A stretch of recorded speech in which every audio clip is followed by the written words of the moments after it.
Online మనకు tickets ప్రతిరోజు మనకు పర్ డే అనేది ఒకటి ఆ రోజు టెంటివ్గా అందరూ అనుకోవడం జరిగింది. దర్శనం సమయాన్ని మనం అనుకున్నాం సార్. అలాగే మూల నక్షత్రం రోజున మెయింటైనింగ్ సోషల్ డిస్టెన్సింగ్ దానికి ప్రాధాన్యత ఇస్తూ క్యూ లైన్స్లో సోషల్ డిస్టెన్సింగ్ అనేది మెయింటైన్ చేయాలి. ఇన్ఫర్మేషన్ అన్నట్టు ఎక్కడ లేకుండా పెట్టాలి అని చెప్పేసి చెప్పడం జరిగింది సార్. ఈ కరెంట్ బుకింగ్ని అవాయిడ్ చేసి విఐపి దర్శన్ టైమింగ్స్ని కూడా 2 స్లాట్స్లో మనకు ఉదయం 7 నుంచి 9 వరకు, మధ్యాహ్నం ఏదైనా క్రమమైన పద్ధతిలో చేసుకోవాలని చెప్పేసి మనకు లాస్ట్ టైం ఇన్స్ట్రక్షన్స్ ఇవ్వడం జరిగింది సార్. అలాగే మనకు పరోక్ష వాళ్ళ నుంచి ప్రముఖంగా మనకు వాళ్ళు రిజిస్ట్రేషన్ అంటే విఐపి వెహికల్స్ అనేది అలౌ చేస్తే కొంత ఇబ్బంది అవుతుంది. దాన్ని అలాగే వాలంటీర్స్ని ఎక్కడ కూడా యూటిలైజ్ చేసుకోకుండా మనం ముందుకెళ్దాము. వాటర్ ప్యాకెట్స్ కూడా ఇవన్నీ కూడా లాస్ట్ టైం మనకు 9వ తేదీన సెప్టెంబర్ నాడు జరిగిన మీటింగ్లో మనం తీసుకున్న నిర్ణయం సార్ మనకు చేయడం. అలాగే ప్రతి 3 రోజులకు ఒకసారి ర్యాపిడ్ యాంటీజెన్ అందరూ కూడా చేయాలి అని చెప్పేసి ఒక నిర్ణయం తీసుకోవడం చేసిన దానికి మనకు ఎగ్జిక్యూటివ్ ఆఫీసర్ ఈఓ గారు వచ్చేసి గవర్నమెంట్ ఒక మెమో ఇచ్చారు లాస్ట్ టైము చెప్పేసి చెప్పడం జరిగింది సార్. ప్రధానంగా మాకు బిఎంసీ నుంచి కానీ పోలీస్ వారి బందోబస్తు అకాంక్ష లాస్ట్ టైం మన మీటింగ్లో తీసుకుని నిర్ణయం సార్. ఇప్పుడు తమరు అనుమతిస్తే ఎగ్జిక్యూటివ్ ఆఫీసర్ తమరు ఆ రోజు మీటింగ్లో చర్చించిన విధంగా మేము 10,000 టికెట్లకి ఆన్లైన్లో జరిగింది సార్. అదే కమిషనర్ గారు ప్రభుత్వం వారికి రాశారని చెప్పి తెలుస్తుంది సార్. వెచ్చించడం జరుగుతుంది. అది తమ ముందు పెట్టాను సార్. అది అందుకని అంటే ఈసారి లిమిటెడ్ పీపుల్ అది కాకుండా మార్చి 20వ తారీఖు నుంచి కూడా టెంపుల్ ఏర్పాటు చేసుకున్నాం సార్. నిన్ననే ఆ టికెట్ కూడా ఆన్లైన్లో రిలీజ్ చేశాము. అది పర్వాలేదు మనం అనౌన్స్ చేశాము. అదేదో మేము వాటర్ పెడతాం సార్.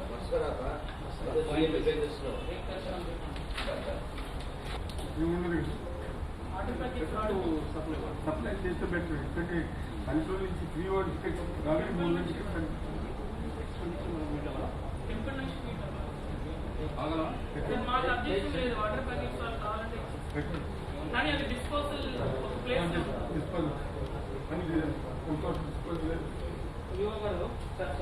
అప్లై చేయలేదు కదా అని మాత్రం చేయకుండా వెళ్ళాలని ఎక్కువసేపు. ఎందుకంటే వాళ్ళకి టైం చాలా కీలకం. దేవస్థాన స్టాఫ్ కి ఈ సంవత్సరం ఎంత పనిచేస్తారు, ఓన్లీ భవనాధ్యక్షులకి అమ్మవారి నవరాత్రులకి బాగా ఇది కాబట్టి ఏ డిపార్ట్మెంట్ ఆ డిపార్ట్మెంట్ కొంచెం వాళ్ళ ఓన్ బాధ్యత తీసుకుంటే పని జరుగుతుంది తప్ప వాళ్ళు మాకు కాగితం పెట్టలేదు అప్లై చేయడానికి కుదరదు. మీరే కావాలంటే వాళ్ళతో కూడా కోఆర్డినేట్ చేసుకోండి. చేసి ఏదైనా మార్పులు చేయాలంటే కూడా మీరు అందరూ గట్టిగా సహకరించాలి. ఇది స్టేట్ ఫెస్టివల్. ఇది ఒక దగ్గరగుడి కాదు మాత్రం గుర్తుపెట్టుకోండి.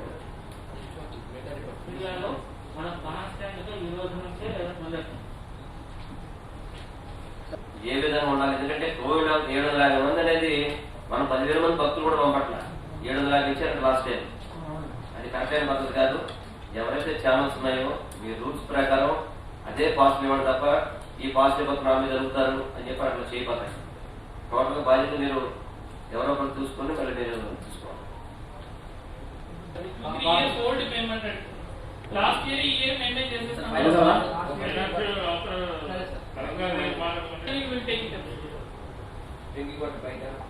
అదే ఇప్పుడు వాటర్ ట్యాంక్స్ పెడతామన్నారు. క్యాన్స్ పెట్టవచ్చు సార్. మళ్ళీ ఇన్ఫెక్షన్ క్యాన్స్ ఉన్నాయి. పెట్టడానికి ప్రాబ్లం ఏం లేదు. పెట్టాలా లేదన్నది ఒకే గ్లాస్ మళ్ళీ వాడితే ఉంటారు. క్యాన్ ఏమంటే మీరు చెప్పినట్టు వాటర్ బాటిల్ ఇస్తున్నారు కాబట్టి జస్ట్ క్యాన్ మాత్రం పెట్టి ఎవరు కావాలంటే వాళ్ళు వచ్చి వాటర్ పట్టేసుకోవచ్చు అంటే ఓకే. బట్ స్టిల్ క్యాన్ పెడతాం.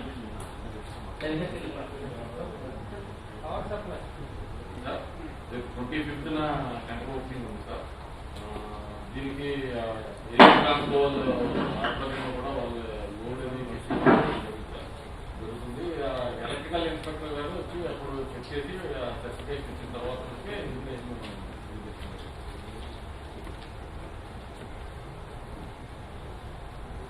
Good evening sir. SSCP DC sir. ఇప్పుడు 5 లొకేషన్స్ ఉన్నాయి సార్. మెయిన్ లొకేషన్లో 5 లొకేషన్లో కూడా ఎవ్రీ ఇయర్ 4 మెంబర్స్ని డిప్యూట్ చేస్తున్నాం సార్. మార్నింగ్ షిఫ్ట్ ఒకటి, మార్నింగ్ టు ఈవినింగ్ వరకు షిఫ్ట్ సార్. ఈవినింగ్ నైట్ నుంచి మార్నింగ్ 8 వరకు సార్. కంటిన్యూస్ గా ప్రతి ట్రాన్స్ఫార్మర్ దగ్గర కూడా 9 లొకేషన్స్ ఉన్నాయి సార్. మొత్తం ఈ లొకేషన్స్ అన్నింటిలో కూడా 25 మెంబర్స్ ఎవ్రీడే షిఫ్ట్ అరేంజ్ చేస్తున్నాం సార్. అలానే రెగ్యులర్ సప్లై మనకి 4 ఉంటుంది సార్. అక్కడ ఒక డిఈని ఒక ఈడీని ఒక లైన్ మెన్ ఆ 2 సబ్ స్టేషన్ల దగ్గర కూడా అరేంజ్ చేస్తున్నాం సార్. ఇది కాకుండా 130 KVS నుంచి ట్రాన్స్పరెన్సీ గారు కూడా ఇచ్చారు సార్. ఆ 10 days కూడా అన్ఇంటరప్టెడ్ సప్లై వాళ్ళు అక్కడి నుంచి కూడా లేకుండా చూస్తారు సార్. ట్రాన్స్ఫార్మర్స్ అన్ని కూడా అండర్ గ్రౌండ్ కేబుల్ సార్. ఎలాంటి ఇంటరప్షన్ లేకుండా కాన్స్టెంట్ గా డిస్ట్రిక్ట్ నుంచి మిగతా డిప్యూటీ ఇంజనీర్స్ ని, ఏఈస్ ని, లైన్మెన్స్ కూడా మిగతా చోట నుంచి డిప్యూట్ చేసి కాన్స్టెంట్ గా ప్రతి ట్రాన్స్ఫార్మర్ దగ్గర ఉండేట్టు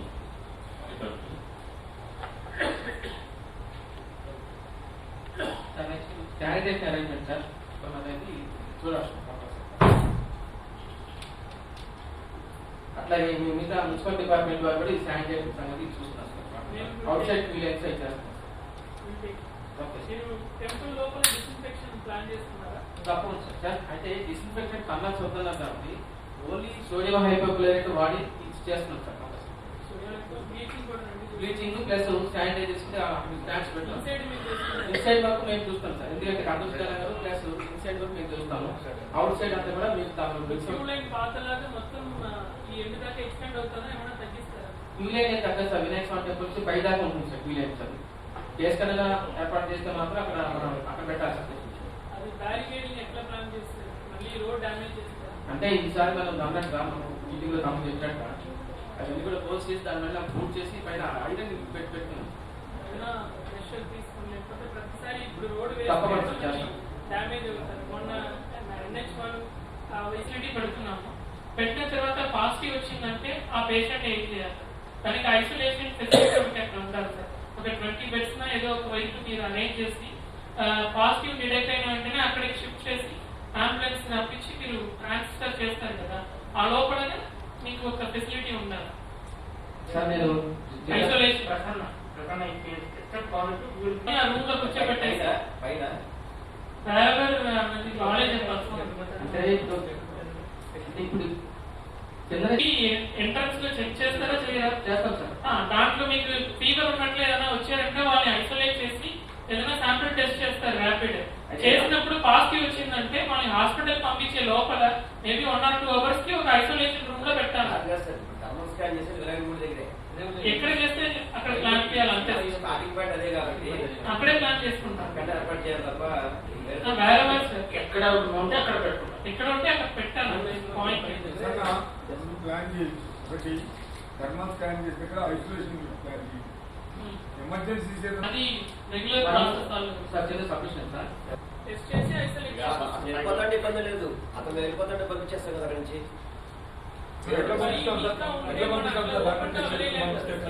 మన నోటీస్ వచ్చాక పాజిటివ్ పేషెంట్ ని మనం అలా వదలకూడదు.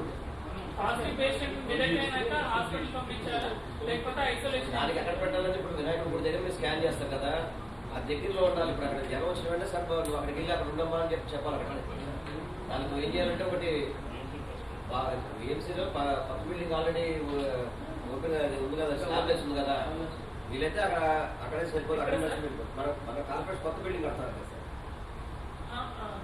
అంటే వినాయక టెంపుల్ దగ్గర కదా స్క్రీన్ చేస్తారు.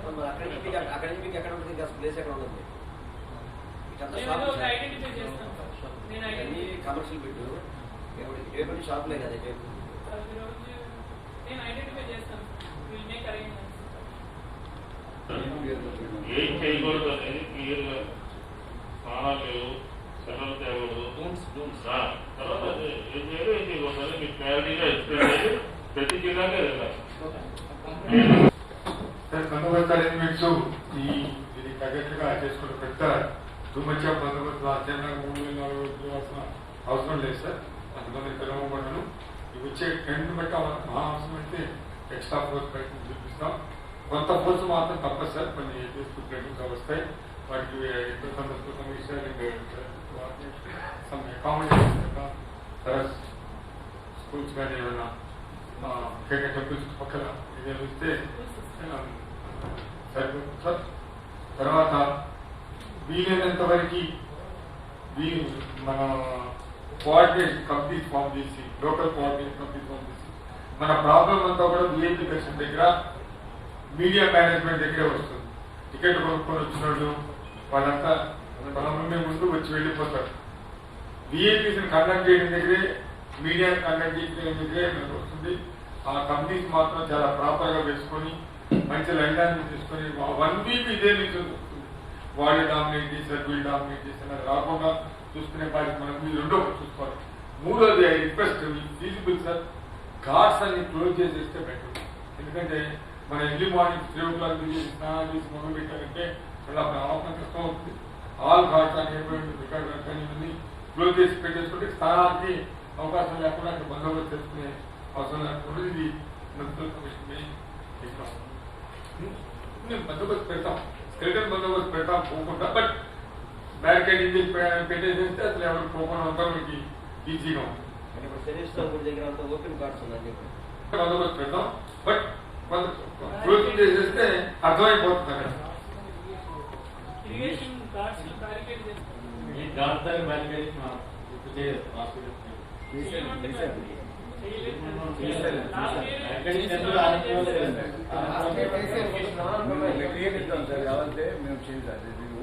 వాళ్ళు జనరల్ గా ఇంతకుముందు 3 టర్మ్స్ తీసుకున్నాం. ఇప్పుడు మనకు అంత లేదు. మార్నింగ్ 5 నుంచి ఈవినింగ్ 8 మాక్సిమం 9 కల్లా క్లోజ్ అయిపోతుంది. కాబట్టి ఆ రొటేషన్ ఎంతమందున్నారు మళ్ళీ మీడియా అన్ని మీడియా వాళ్ళని, ప్రింటెడ్ ఎలక్ట్రిక్ మీడియా వాళ్ళని అడిగి నెంబర్ పేరు తీసుకొని వాళ్ళ వరకు పాస్ ఇచ్చేసి సో దట్ మనకు ఒక క్లారిటీ ఉంటుంది. ఇంతమంది ఆ లిస్ట్ కూడా మార్చిస్తే మీడియా వాళ్ళ దగ్గర మనం చూసుకోవడానికి మీడియా పాయింట్ చూసుకోవడానికి అందరికీ పాయింట్స్ రేస్ చేస్తున్నారు. ఆయా సంబంధిత శాఖలందరూ కూడా ఆస్పెక్ట్స్ అన్ని కూడా టేకప్ చేయాలి. సో మనకు ఈ రోజు వచ్చినట్టు ఆన్లైన్ టికెట్స్ ఎస్టర్డే స్టార్టెడ్. మన queue lines from Vinayaka temple నుంచి స్టార్ట్ అవుతాయి. క్యూ లైన్స్ లో మనకు 2 క్యూ లైన్స్ మధ్యలో వాటికి శానిటేషన్ అనేది ఎవ్రీ 2 to 3 hours అనేది చదవుతాయి. All the departments concern whether it irrigation, R&D, మనకు రెవెన్యూ, ఫైర్ అందరూ కూడా మెడికల్ అండ్ హెల్త్, మనకు నేషనల్ హైవేస్, ఎవ్రీబడి ఫిషరీస్ వారికి ఏదైతే అలాట్ చేశారో ఆ వర్క్ అంతా కూడా దాన్ని కంప్లీట్ చేసుకోవాలి.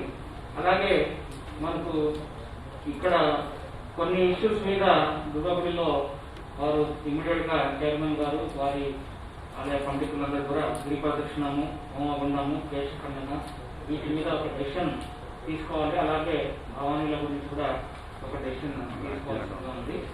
మేజర్ రోల్ ఐఎన్పిఆర్ వారు, నేను కమిషనర్ గారితో కూడా మాట్లాడతాను. ఐఎన్పిఆర్ వారు ముందుగా అందరికీ ఈ మనకు అవేర్నెస్ క్రియేట్ చేయాలి. ఏంటి డూస్ అండ్ డోంట్స్ అనేది చేయాలి.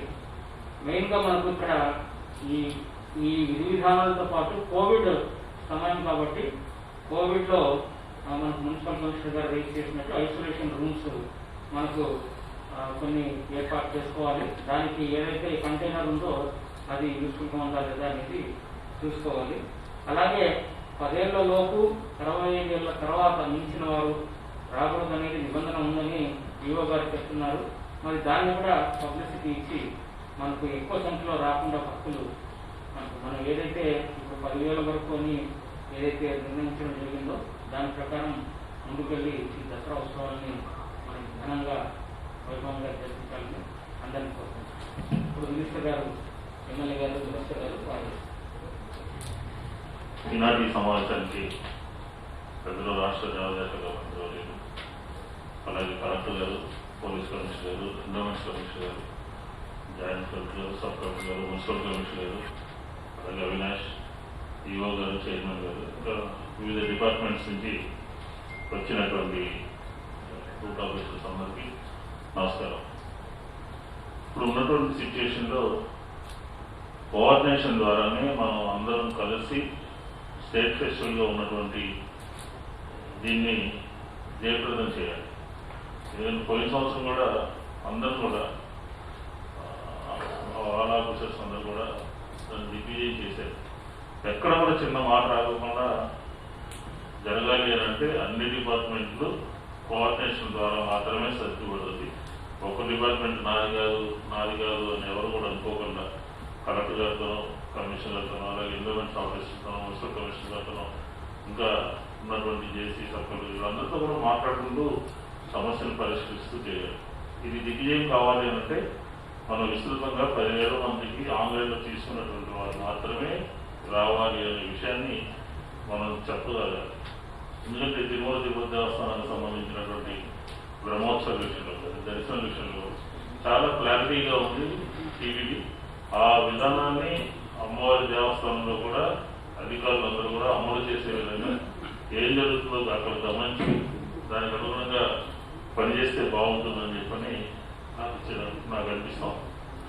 అట్లాగే లాస్ట్ టైము ఇంటర్ డిపార్ట్మెంట్స్ అంటే కొన్ని డిపార్ట్మెంట్స్ పైన తాళాలు వేసుకెళ్ళిపోవడం, తాళాలు లేకుండా ఒకళ్ళొకటి చేసుకోవడం, ఇదంతా కూడా ఏంటంటే మీడియా అట్రాక్ట్ చేసేటటువంటి అంశాలని మనం అవాయిడ్ చేయగలగాలి.